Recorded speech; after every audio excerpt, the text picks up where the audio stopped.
ஹல்லேலூயா. கர்த்தராகிய இயேசு நாமத்தில் உங்களை வாழ்த்தையில வரவேற்கிறேன்.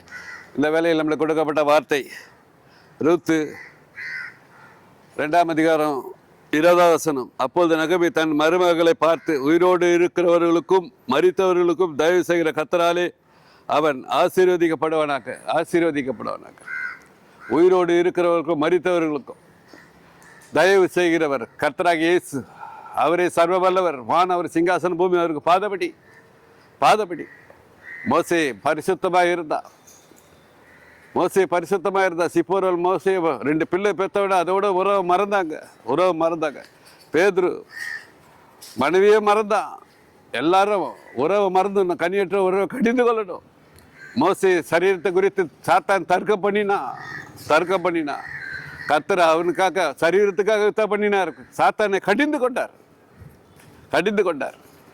சரீரத்துக்காகவே யுத்தம் பண்ணினாரு. மோசேன் சரீரத்தை குறித்து, யோசுவா சரீரத்தை குறித்து கர்த்தர் யுத்தம் பண்ணினார். நம்மளை சரீரத்தை குறித்து யுத்தம் பண்ணணும்னா, உங்களை குறித்து மரித்த பிறகு உங்களுக்காக யுத்தம் பண்ணின கர்த்தராக இயேசு தான்.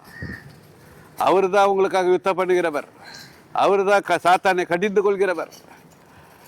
அவரே சர்வ வல்லவர். அவர் மிக பெரியவர். அவரே அண்டி கொள்ளுங்க. பரிசுத்தம் இல்லைங்க. 2 பிள்ளை 3 பிள்ளை பெற்றவொன்னே அதோட உறவை மறந்துடணும். பிள்ளை பெற்றால் ரட்சிக்கப்படுவீங்க பவுல் சொல்றார்.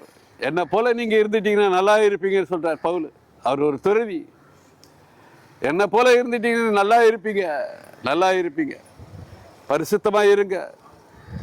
பிள்ளை பெற்றால் ரட்சிக்கப்படுவீங்க. பரிசுத்தமா இல்லைங்க. இப்ப நம்ம ஜெபிப்போம். எங்கள் பரலோக பிதாவே, மரித்தோருக்கு உதவி செய்கிறவரே, நீர் தான் ஆண்டவா, சர்வ வல்லவர் ஆண்டவா. மோசைக்காக உதவி செய்து இங்க இருக்கிற எல்லாரும் இதை கேட்டு ஒவ்வொருவருக்கும் உதவி செய்து உங்களை லேசான காரியம் எல்லாரும் ஆசீர்வதிங்க.